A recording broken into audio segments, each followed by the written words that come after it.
December 22ರಂದು ಬೆಳಿಗ್ಗೆ ಭಾಲ್ಕಿ ಪಟ್ಟಣದ ಭೀಮಣ್ಣ ಖಂಡ್ರೆ ತಾಂತ್ರಿಕ ಮಹಾವಿದ್ಯಾಲಯದ ಆವರಣದಲ್ಲಿ ವಿಶೇಷವಾಗಿ ಲಿಂಗೈಕ್ಯ ಶತಾಯುಷಿ ಡಾಕ್ಟರ್ ಚನ್ನಬಸವ ಪಟ್ಟದೇವರ 136ನೇ ಜಯಂತಿಯನ್ನು ಅದ್ಧೂರಿಯಾಗಿ ಆಚರಣೆ ಮಾಡಲಾಯಿತು. ಶಾಂತಿವರ್ಧಕ ಶಿಕ್ಷಣ ಸಂಸ್ಥೆಯ ಅಧ್ಯಕ್ಷ, ಅರಣ್ಯ ಸಚಿವ ಮತ್ತು ಬೀದರ್ ಜಿಲ್ಲಾ ಉಸ್ತುವಾರಿ ಮಂತ್ರಿ ಈಶ್ವರ್ ಭೀಮಣ್ಣ ಖಂಡ್ರೆ, ಬೀದರ್ನ ಸಂಸದ ಸಾಗರ್ ಈಶ್ವರ್ ಖಂಡ್ರೆ ಅವರ ನೇತೃತ್ವದಲ್ಲಿ ನಡೆದ ಕಾರ್ಯಕ್ರಮದಲ್ಲಿ ದಿವ್ಯ ಸಾನ್ನಿಧ್ಯವನ್ನು ಭಾಲ್ಕಿ ಹಿರೇಮಠ ಸಂಸ್ಥಾನದ ಪಟ್ಟದೇವರಾಗಿರ್ತಕ್ಕಂಥ ಡಾಕ್ಟರ್ ನಾಡೋಜ ಬಸವಲಿಂಗ ಪಟ್ಟದೇವರು, ಗುರುಬಸವ ಪಟ್ಟದೇವರು, ಹುಣಸೂರಿನ ಪರಮಪೂಜ್ಯ ಶ್ರೀ ಶಿವಾನಂದ ಮಹಾಸ್ವಾಮಿಗಳು, ತಡೋಳ ಮೆಹಕರ್ ಮಠದ ಪರಮಪೂಜ್ಯ ಶ್ರೀ ರಾಜೇಶ್ವರ ಶಿವಾಚಾರ್ಯರು, ಶಿವಯೋಗಧಾಮದ ಪರಮಪೂಜ್ಯ ಶ್ರೀ ಡಾಕ್ಟರ್ ರಾಜಶೇಖರ್ ಶಿವಾಚಾರ್ಯರ ನೇತೃತ್ವದಲ್ಲಿ ಕಾರ್ಯಕ್ರಮ ಅದ್ದೂರಿಯಾಗಿ ನಡೆಯಿತು.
ಓಂ ಶ್ರೀ ಗುರು ಬಸವಲಿಂಗಾಯ ನಮಃ.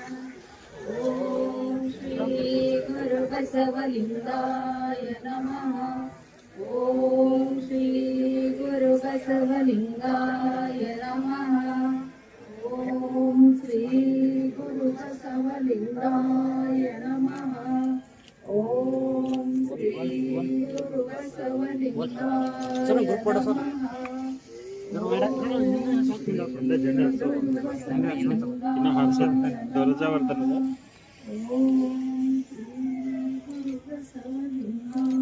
ತುಜಾರುಣ್ ಎಲ್ಲರೂ ಮಾಡ್ತಾರೆ. ಹಾಂ ರೀ.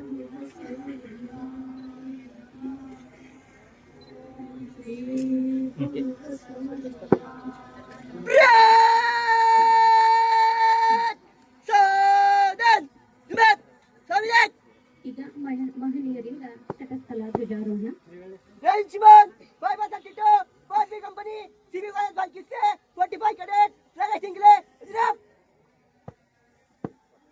ಜೈ ಶಿವನ್.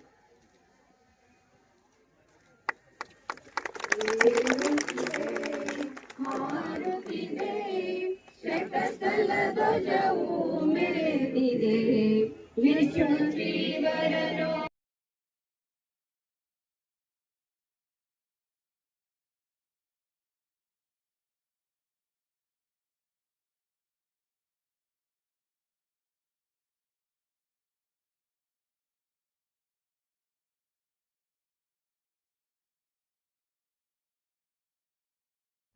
ಅಚ್ಚುಕಟ್ಟಾದ ಶರಣ ರೂಪಕ ಅದನ್ನ ಪರಿಕಲ್ಪನೆ ಮಾಡಿದ್ದು, ನಿರ್ದೇಶಿಸಿದ್ದು, ಹಾಗೆ ವಸ್ತ್ರ ವಿನ್ಯಾಸ ಮಾಡಿ ಅತ್ಯಂತ ಪರಿಣಾಮಕಾರಿಯಾಗಿ ಪ್ರಸ್ತುತಪಡಿಸಿದ್ದಕ್ಕಾಗಿ ಈ ವೇದಿಕೆಯ ಪರವಾಗಿ ಅನಂತ ಅನಂತ ಧನ್ಯವಾದಗಳನ್ನು ಸಲ್ಲಿಸ್ತಾ ಇದ್ದೇವೆ.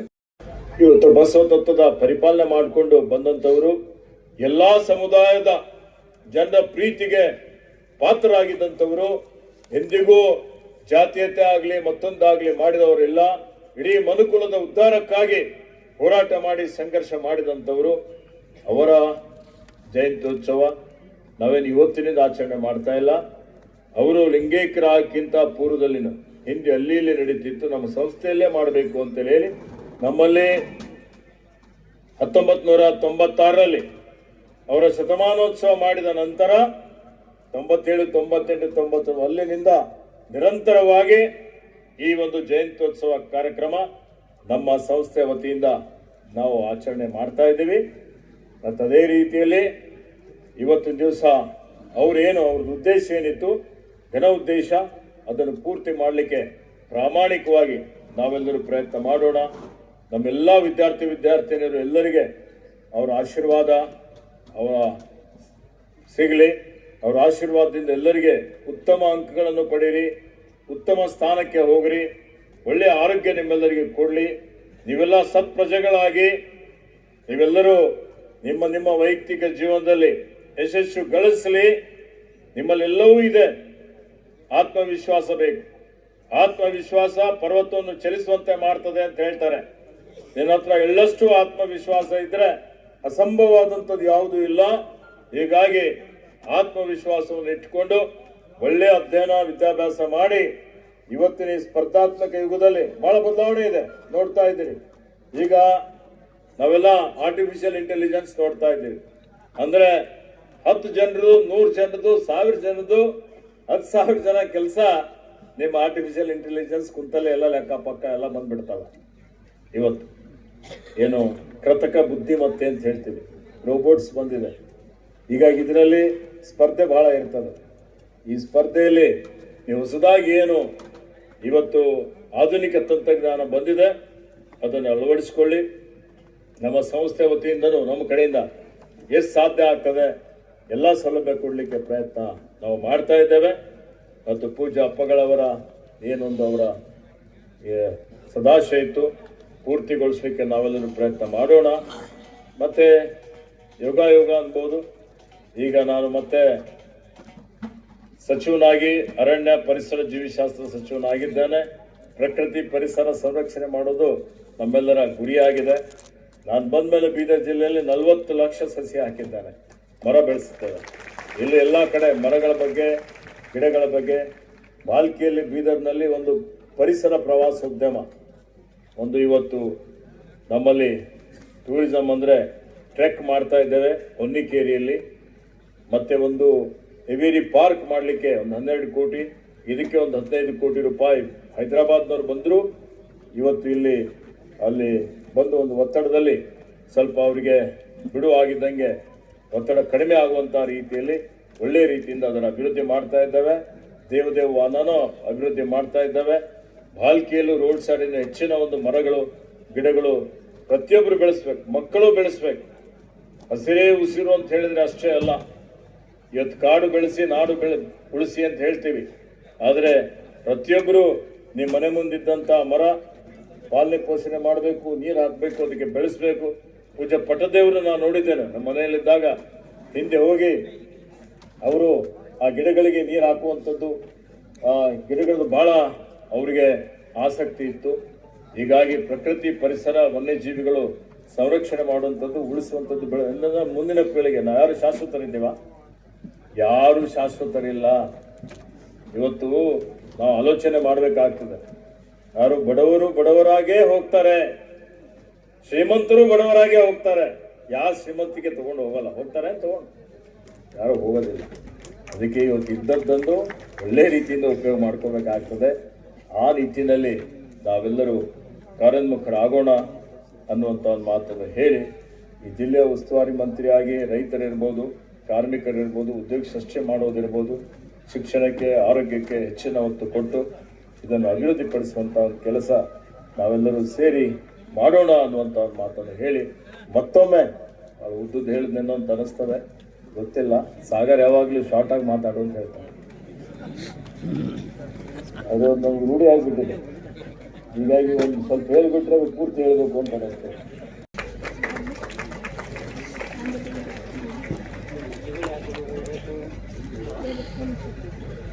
ಬಸವ ಜ್ಯೋತಿಯ ಪ್ರಜ್ವಲನೆ ಮೂಲಕ ಕಾರ್ಯಕ್ರಮಕ್ಕೆ ವಿದ್ಯುಕ್ತ ಉದ್ಘಾಟನೆ ನೆರವೇರಿಸಿಕೊಟ್ಟ ಎಲ್ಲ ಪರಮ ಪೂಜ್ಯರಿಗೂ ಮತ್ತು ವೇದಿಕೆ ಮೇಲಿರುವ ಎಲ್ಲ ಮಹನೀಯರಿಗೂ ಈ ಜಯಂತ್ಯುತ್ಸವದ ಕಾರ್ಯಕ್ರಮದ ಆಯೋಜಕರ ಪರವಾಗಿ ತಮ್ಮೆಲ್ಲರ ಪರವಾಗಿ ಅನಂತ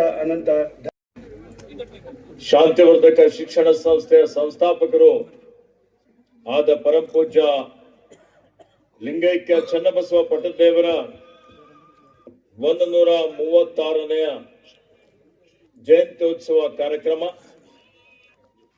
ಈ ಕಾರ್ಯಕ್ರಮದ ದಿವ್ಯ ಸಾನ್ನಿಧ್ಯ ವಹಿಸಿರುವಂತಹ ಮಾತೃ ಹೃದಯಗಳು, ಅನಾಥ ಮಕ್ಕಳ ತಂದೆ ತಾಯಿಗಳು ಆದಂತ ಪರಮಪೂಜ್ಯ ನಾಡೋಜ ಡಾಕ್ಟರ್ ಬಸವಲಿಂಗ ಪಟ್ಟದೇವರಿಗೆ ನನ್ನ ಭಕ್ತಿಪೂರ್ವಕ ಪ್ರಣಾಮಗಳನ್ನು ಸಲ್ಲಿಸಿ ಅವರಿಗೆ ಈ ಕಾರ್ಯಕ್ರಮಕ್ಕೆ ನನ್ನ ಪರವಾಗಿ ತಮ್ಮೆಲ್ಲರ ಪರವಾಗಿ ಹೃತ್ಪೂರ್ವಕ ಸ್ವಾಗತವನ್ನು ಬಯಸ್ತಾ ಇದ್ದೇನೆ. ಅದೇ ರೀತಿಯಲ್ಲಿ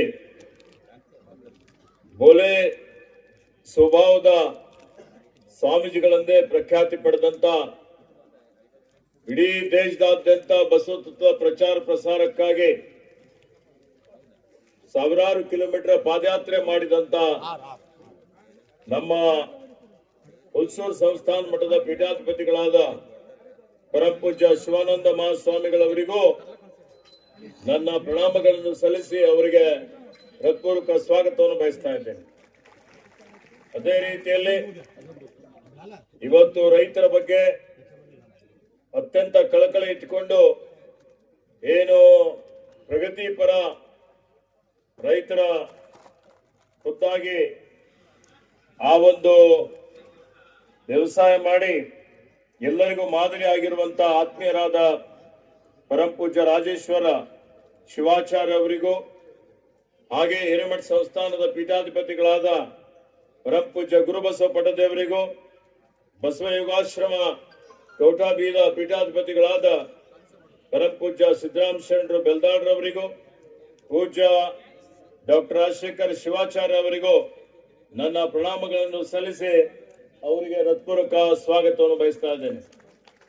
ಅದೇ ರೀತಿಯಲ್ಲಿ ಕಾರ್ಯಕ್ರಮ ಆಯೋಜನೆ ಮಾಡಿದಂತವರು ಶಾಂತಿವರ್ಧಕ ಶಿಕ್ಷಣ ಸಂಸ್ಥೆಯ ಕಾರ್ಯದರ್ಶಿಗಳು ಮತ್ತು ನಿಮ್ಮೆಲ್ಲರ ಪ್ರೀತಿಗೆ ಪಾತ್ರರಾದಂತ ನೂತನವಾಗಿ ಸಂಸದರಾಗಿ ಆಯ್ಕೆಯಾದಂತ ಸಾಗರ್ ಖಂಡ್ರೆ ಅವರಿಗೂ ಮತ್ತು ನಮ್ಮ ಶಾಲಾ ಕಾಲೇಜಿನ ಎಲ್ಲಾ ಪ್ರಾಚಾರ್ಯರು, ಈ ಕಾರ್ಯಕ್ರಮ ಆಯೋಜನೆ ಮಾಡಿದಂತವರೆಲ್ಲ ನಮ್ಮ ಇವತ್ತು ಉದಯ ಕಲ್ಯಾಣ ಇರಬಹುದು ಅಥವಾ ಇತರ ಎಲ್ಲಾ ಕಾಲೇಜಿನ ನಮ್ಮ ಸಿಬ್ಬಂದಿಯವರು, ಇವತ್ತು ಜನರಲ್ ಮ್ಯಾನೇಜರ್ ಅವರು, ಆಡಳಿತಾಧಿಕಾರಿಗಳು, ಎಲ್ಲರಿಗೂ ಅದರಲ್ಲಿ ವಿಶೇಷವಾಗಿ ಈ ಕಾರ್ಯಕ್ರಮದ ಕೇಂದ್ರ ಬಿಂದುಗಳು ಅಂತ ಹೇಳಿದ್ರೆ ನಮ್ಮ ಶಾಲಾ ಕಾಲೇಜಿನ ಎಲ್ಲ ವಿದ್ಯಾರ್ಥಿನಿಯರು ಇದರಲ್ಲಿ ಪಾಲ್ಗೊಂಡಿದ್ದೀರಿ.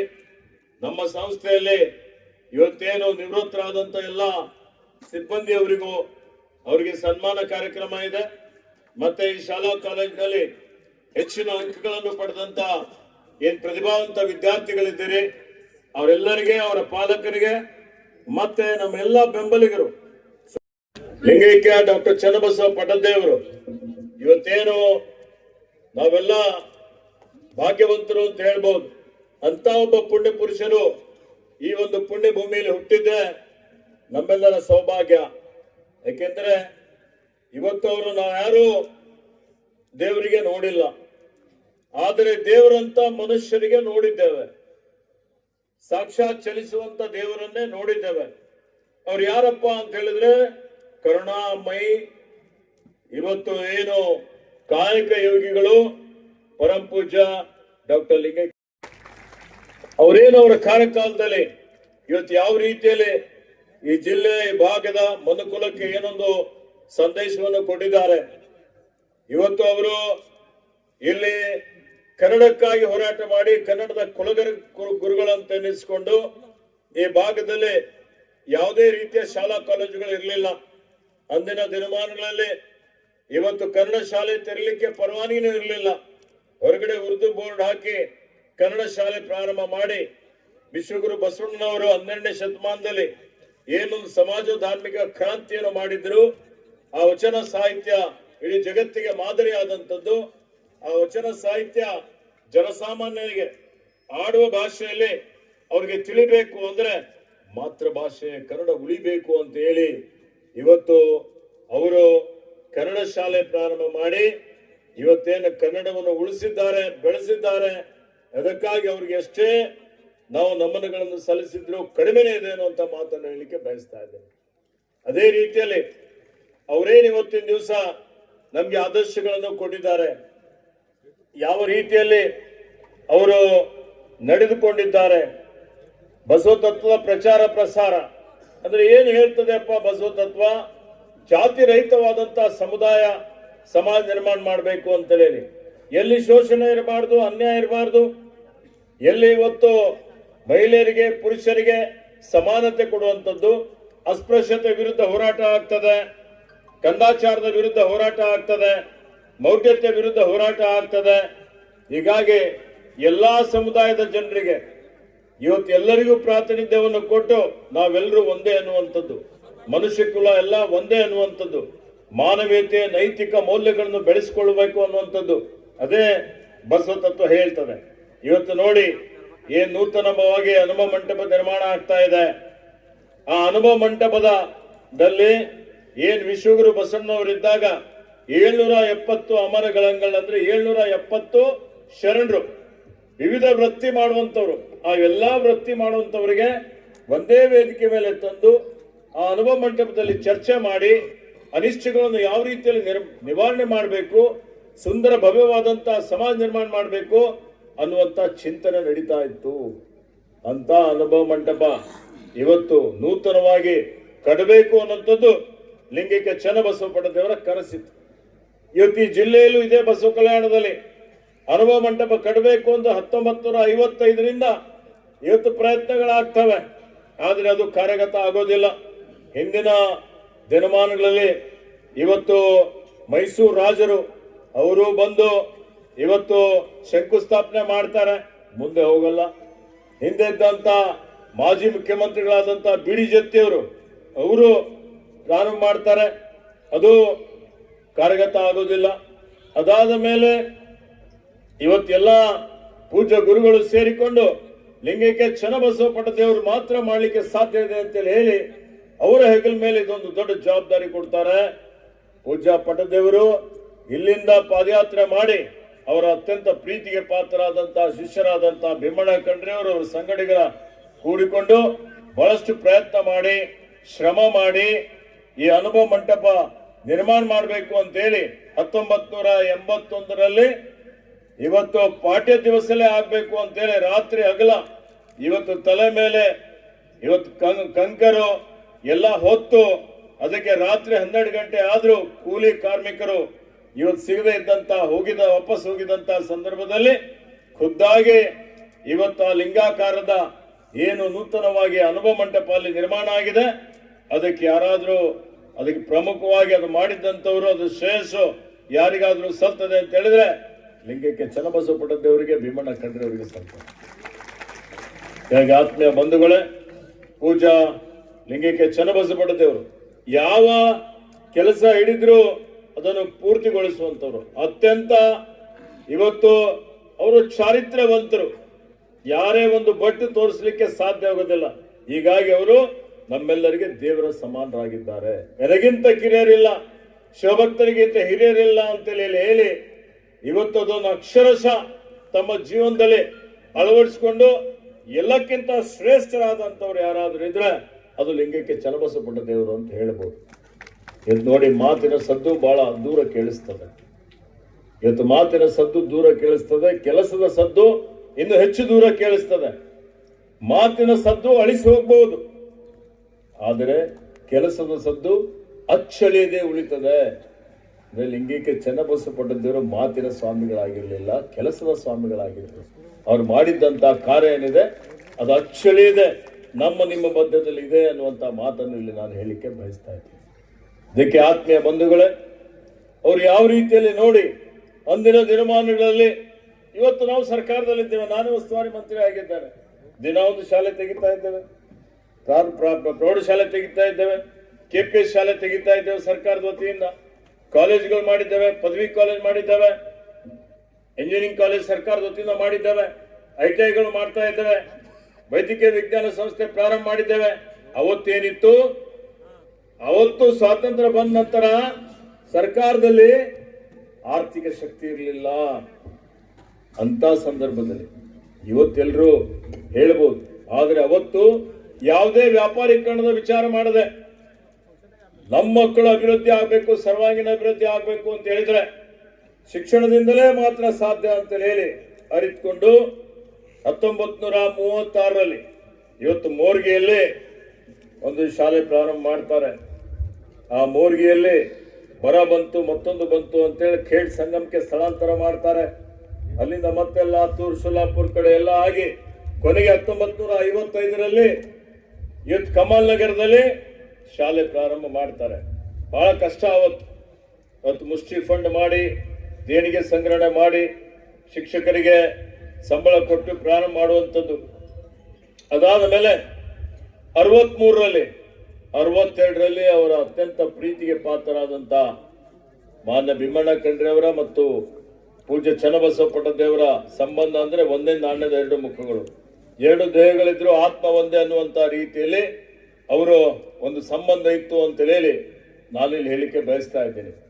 ಅವತ್ತು ಅತ್ಯಂತ ಆರ್ಥಿಕ ಹೊರೆ ಬಹಳ ಕಷ್ಟ ಆಗ್ತಾ ಇದೆ ಅನ್ನುವಂಥದ್ದೆಲ್ಲವನ್ನು ಮನಗಂಡು ಈ ಒಂದು ಸಂಸ್ಥೆ ಇನ್ನೂ ಹೆಚ್ಚಿನ ರೀತಿಯಲ್ಲಿ ಬೆಳಿಬೇಕು ಅಂತ ಹೇಳಿ ಲಿಂಗೈಕ್ಯ ಚನ್ನಬಸವ ಪಟ್ಟದೇವರು ನಮ್ಮ ತಂದೆಯವರಾದ ಪೂಜ್ಯ ಭೀಮಣ್ಣ ಖಂಡ್ರೆ ಅವರಿಗೆ ಶಾಂತಿವರ್ಧಕ ಶಿಕ್ಷಣ ಸಂಸ್ಥೆಯ ಒಂದು ಜವಾಬ್ದಾರಿಯನ್ನು ಒಪ್ಪಿಸಿ ಅವರು ಸಂಚಾಲಕರಾಗಿ ಇವತ್ತು ಇವರಿಗೆ ಅಧ್ಯಕ್ಷರನ್ನಾಗಿ ಅವರು ಅಧಿಕಾರ ವಹಿಸಿಕೊಂಡು 63ರಲ್ಲಿ ಈ ಸಂಸ್ಥೆಯನ್ನು ನೋಂದಣಿ ಮಾಡಿಸಿ, ನಿಯಮಾನುಸಾರ ನೋಂದಣಿ ಆಗಿರಲಿಲ್ಲ, ಅದನ್ನು ನೋಂದಣಿ ಮಾಡಿಸಿ ಅದಕ್ಕೆ ಇವತ್ತು ಅದರ ಅಡಿಯಲ್ಲಿ ಒಂದೇ ಕಮಲ್ ನಗರ ಶಾಲೆ ಅಷ್ಟೇ ಅಲ್ಲ, ನಮ್ಮ ತಂದೆಯವರ ಆ ಕಾಲದಲ್ಲಿ ಉಪವಾಸ ಉಳಿದು ಅಲ್ಲಿ ಇಲ್ಲಿ ದೇಣಿಗೆ ಸಂಗ್ರಹಣೆ ಮಾಡಿ ಖುದ್ದಾಗಿ ಪ್ರಯತ್ನ ಮಾಡಿ ಇವತ್ತು ಚನ್ನಬಸವೇಶ್ವರ ಪದವಿ ಕಾಲೇಜಲ್ಲಿ ಏನಿದೆ ಪ್ರಥಮವಾಗಿ ಆ ಕಾಲೇಜನ್ನು ಪ್ರಾರಂಭ ಮಾಡಿ ಏನ್ ಪಟ್ಟದೇವರಿಗೆ ಮಹಿಳೆಯರಂದ್ರೆ ಬಹಳ ಅಪಾರವಾದಂತ ಒಂದು ಗೌರವ.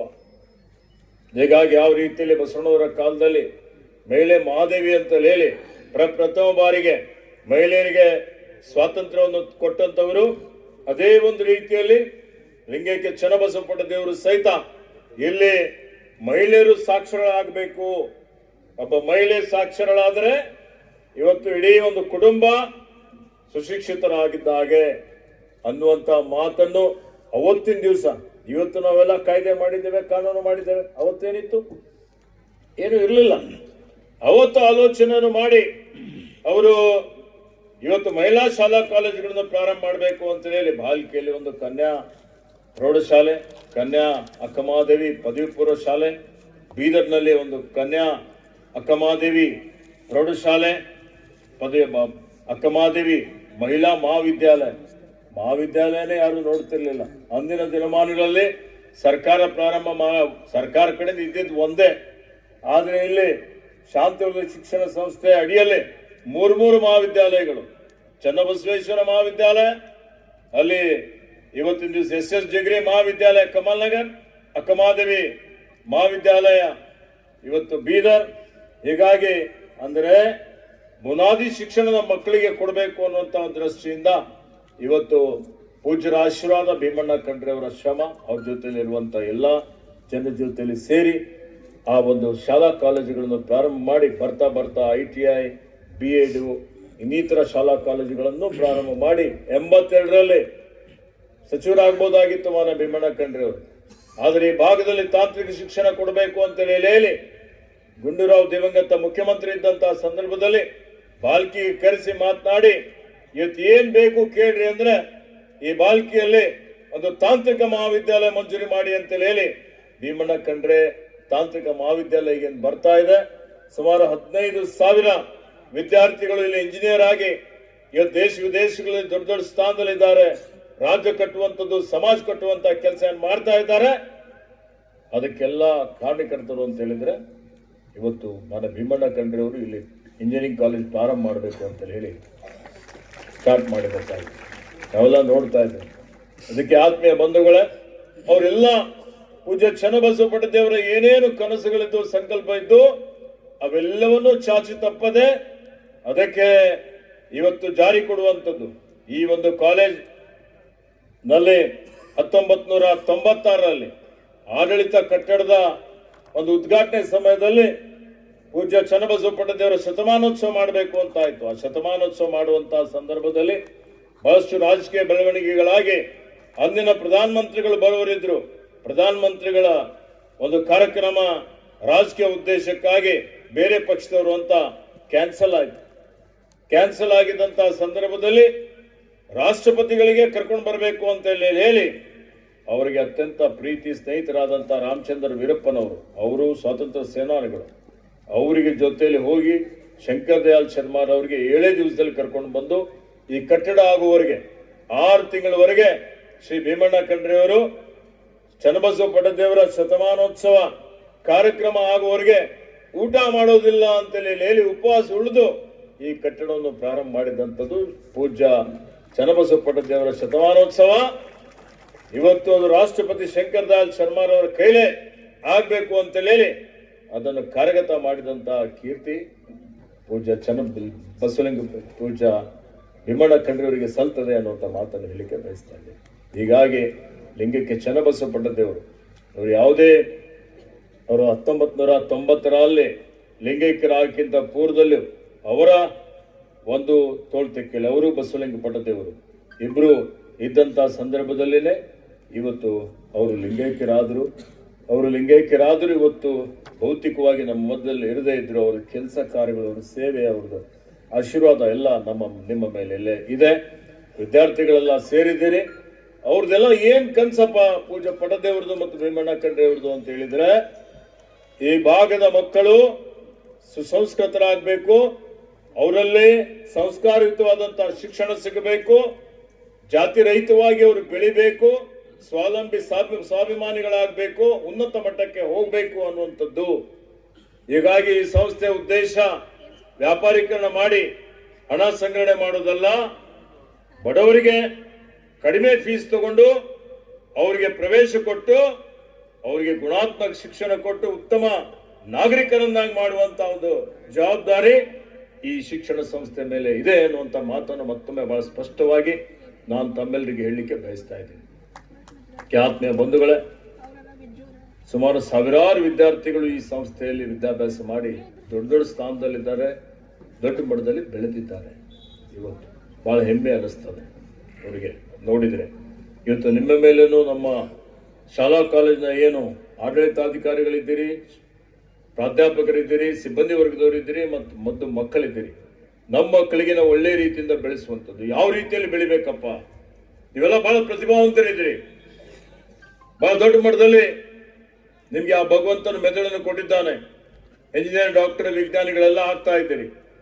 ಆದರೆ ನಿಮ್ಮಲ್ಲಿ ನಮ್ಮ ಸಂಸ್ಕೃತಿ ಪರಂಪರೆ ಇರಬೇಕು, ಗುರು ಹಿರಿಯರಿಗೆ ಗೌರವ ಕೊಡಬೇಕು, ರಾಷ್ಟ್ರೀಯತೆ ದೇಶಭಕ್ತಿ ಇರಬೇಕು. ಇವತ್ತು ನೀವೆಲ್ಲ ನಿಮ್ಗೆ ಯಾವ ಸಂಸ್ಥೆ ಯಾವ ಮಣ್ಣು ನಿಮ್ಗೆಲ್ಲವನ್ನು ಕೊಟ್ಟಿದೆ, ಅದಕ್ಕೆ ನೀವು ವಾರಸುದಾರಿಗೆ ಮುಂದೆ ಅದನ್ನು ಪುನಃ ಅದರ ಋಣ ತೀರಿಸುವಂತ ಒಂದು ಕೆಲಸ ತಾವು ಮಾಡಬೇಕು ಅಂತ ಹೇಳಿದ್ರೆ, ಇವತ್ತು ನೀವೆಲ್ಲ ಉತ್ತಮ ನಾಗರಿಕರಾಗಬೇಕು. ನಿಮ್ಮಲ್ಲಿ ದೊಡ್ಡ ಕನಸುಗಳನ್ನು ಇರಬೇಕು ಅಂತ ಹೇಳ್ತಾರೆ. ಹೇಳಿ ಎದ್ದೇಳಿ ಗುರಿ ತಲುಪುವವರೆಗೆ ನಿಲ್ಲಬೇಡಿ ಅಂತ ಹೇಳ್ತಾರೆ. ಆ ದೃಷ್ಟಿಯಿಂದ ನೀವೆಲ್ಲರೂ ಮುಂದೆ ಹೋಗಿ ಹಿಂದಕ್ಕೆ ತಿರುಗಿ ನೋಡಬೇಡಿ. ಅನಂತ ಶಕ್ತಿ, ಅನಂತ ಉತ್ಸಾಹ, ಅನಂತ ತಾಳ್ಮೆಗಳಿದ್ರೆ ಮಾತ್ ಕಾರ್ಯಗಳು ಮಾಡಲಿಕ್ಕೆ ಸಾಧ್ಯ ಆಗ್ತದೆ. ಶಕ್ತಿಯೇ ಜೀವನ, ದುರ್ಬಲತೆ ಮರಣ. ಇವತ್ತು ಆ ಒಂದು ನೀತಿಯಲ್ಲಿ ಸತ್ಯವು ಯಾವಾಗಲೂ ಜಯಿಸ್ತದೆ ಅನ್ನುವಂಥದ್ದು. ಯಾರೋ ಒಂದು ಹೇಳ್ತಾರೆ ಅಂತಲ್ಲ, ಯಾರೋ ಬರ್ತಾರೆ ನಾವು ಉದ್ಧಾರ ಮಾಡ್ತಾರೆ ಅಂತಲ್ಲ. ನೀವೇ ಇವತ್ತು ನುಗ್ಗಬೇಕು, ಬೆಳಿಬೇಕು, ಕಠಿಣ ಪರಿಶ್ರಮ ಮಾಡಬೇಕು, ಬೆವರು ಸುರಿಸಬೇಕು, ನಿದ್ರೆಗೆಡಬೇಕು. ಅಂತಿಮವಾಗಿ ನೀವು ನಿಮ್ಮ ಜೀವನದಲ್ಲಿ ಶಿಕ್ಷಣದಲ್ಲಿ ಯಶಸ್ಸನ್ನು ಪಡಿಬೇಕು. ಹೀಗಾಗಿ ಯಶಸ್ಸು ಪಡಿಬೇಕು ಅಂತೇಳಿ ಬರೀ ನಾವು ವಿದ್ಯಾಭ್ಯಾಸ ಮಾಡಿ ಹೆಚ್ಚಿನ ಅಂಕಗಳನ್ನು ತೆಗೆದುಕೊಂಡ್ರೆ ಅದು ಸಾಲದು. ಜೊತೆಯಲ್ಲಿ ಇವತ್ತು ನಾನು ನೋಡ್ತಾ ಇದ್ದೇನೆ, ಒಂದು ವರದಿ ಇದೆ. ಏನು ವರದಿ ಇದೆಯಪ್ಪ? ನಮ್ಮ ಮಕ್ಕಳು ಎಲ್ಲಿ ಹಾಳಾಗ್ತಾ ಇದ್ದಾರೆ ಅಂತ ಹೇಳಿದ್ರೆ, ಇವತ್ತು 30% ಮಕ್ಕಳು ಬರೀ ಇಂಟರ್ನೆಟ್, ಫೇಸ್ಬುಕ್, ಟ್ವಿಟರ್, ವಾಟ್ಸಪ್ ಅಲ್ಲಿ ಅವರು ಆ ಚಟ ಬಿದ್ದುಬಿಟ್ಟಿದೆ. ಈಗ ಹೆಚ್ಚು ಕಡಿಮೆ ತಂದೆ ತಾಯಿಗಳು ನೀ ಸ್ಮಾರ್ಟ್ ಮೊಬೈಲ್ ಉಪಯೋಗ ಮಾಡಬೇಡ ಅಂತ ಹೇಳಿದ್ರೆ ಅವ್ರು ಯಾವ ಮಟ್ಟಕ್ಕೆ ಹೋಗ್ತಾ ಇದ್ದಾರೆ ಅಂತ ಹೇಳಿದ್ರೆ, ನಮ್ಮ ಸ್ನೇಹಿತನ ಮಗ, ತಮ್ಮನ ಮಗ ರಾತ್ರಿ 1 ಗಂಟೆಗೆ ತಾಯಿ ಇದ್ದಾಕೆ ಆ ಮೊಬೈಲ್ ಕಸ್ಕೋತಾಳೆ. ರಾತ್ರಿ ಬೆಳಗನ ಯಾಕೆ ನೋಡ್ತೀಯ ಅಂತ. ಆ ಮೊಬೈಲ್ ಕಸ್ಕೊಂಡ್ರೆ ಇವತ್ತು ಬೆಳಿಗ್ಗೆ 7 ಅವನು ಆತ್ಮಹತ್ಯೆ ಮಾಡ್ಕೊಳ್ತಾನೆ. PUC ಹುಡುಗ ನೋಡಿ ಯಾವ ಮಟ್ಟಕ್ಕೆ ಹೋಗ್ತಾ ಇದೆ. ಅಂದರೆ ಯುವ ಶಕ್ತಿ ಅಣುಶಕ್ತಿ ಇದ್ದಾಗೆ ಅವರೆಲ್ಲ ಮಾನಸಿಕವಾಗಿ ದುರ್ಬಲರಾಗ್ತಾ ಇದ್ದಾರೆ. ಹೀಗಾಗಿ ಅವರಿಗೆ ಒಳ್ಳೆಯ ಸಂಸ್ಕಾರ ಕೊಡುವಂಥದ್ದು ಅವಶ್ಯಕತೆ ಇದೆ. ಈ 30% ಹೊರತು ಇನ್ನೂ 30% ವಿದ್ಯಾರ್ಥಿಗಳು ಏನೀಗ ಬೀದರ್, ಕಲಬುರಗಿ, ಬ್ಯಾಂಗ್ಳೂರ್, ಮೈಸೂರು ಈ ಕಡೆ ಹೋಗ್ತಾ ಇದ್ದಾರೆ ವಿದ್ಯಾಭ್ಯಾಸಕ್ಕೆ. ನಮ್ಮ ಭಾಗದಲ್ಲಿ ಶುರು ಆಗಿದೆ ನಶೆ ಮಾಡುವಂಥದ್ದು, ಗೋಲಿ ತಗೊಳ್ಳುವಂಥದ್ದು, ಮಾದಕ ದ್ರವ್ಯ ಸೇವನೆ ಮಾಡುವಂಥದ್ದು, ಗುಟ್ಕಾ ಪಟ್ಕಾ ಎಲ್ಲ ತಿನ್ನುವಂಥದ್ದು, ಜೀವನನೇ ಹಾಳು ಮಾಡ್ಕೊಳ್ತಾ ಇದ್ದಾರೆ. ಅವ್ರಿಗೆ ಒಳ್ಳೆ ಚಾರಿತ್ರವಂತರಾಗಬೇಕು ಅಂತ ನಾವು ಜಯಂತ್ಯೋತ್ಸವ ಮಾಡ್ತಾ ಇದ್ದೀವಿ. ಪೂಜ್ಯರ ಅವ್ರು ಯಾವ ರೀತಿಯಲ್ಲಿ ಯಾವುದೇ ಕೆಟ್ಟ ಕೆಲಸ ಮಾಡಿ ಅವ್ರ ಸಮೀಪನ ಬರ್ಲಿಕ್ಕೆ ಬಿಡ್ತಾ ಇರಲಿಲ್ಲ. ಅಷ್ಟೊಂದು ನಿಷ್ಠುರವಾದಿಗಳು ಇದ್ರು. ಅರ್ಥ ಮಾಡಿಕೊಳ್ಬೇಕು. ಇವತ್ತು ಎಲ್ಲಾ ಪೂಜ್ಯರಿಗೆ ಅವರು ಮಾದರಿಯಾಗಿದ್ದಾರೆ, ಆದರ್ಶರಾಗಿದ್ದಾರೆ. ಹೀಗಾಗಿ ಇವತ್ತು ಅದ್ರ ಬಗ್ಗೆನೂ ನಮ್ಮ ಶಾಲಾ ಕಾಲೇಜಿನ ಎಲ್ಲ ಪ್ರಾಧ್ಯಾಪಕರು, ಮುಖ್ಯ ಗುರುಗಳು ಹೆಚ್ಚಿನ ಒಂದು ಗಮನ ಕೊಡಬೇಕು. ನಿಮ್ಮ ಮೇಲೆ ದೊಡ್ಡ ಜವಾಬ್ದಾರಿ ಇದೆ ಅನ್ನುವಂಥ ಒಂದು ಮಾತನ್ನು ಇಲ್ಲಿ ನಾನು ಹೇಳಲಿಕ್ಕೆ ಬಯಸ್ತಾ ಇದ್ದೀನಿ. ಹೀಗಾಗಿ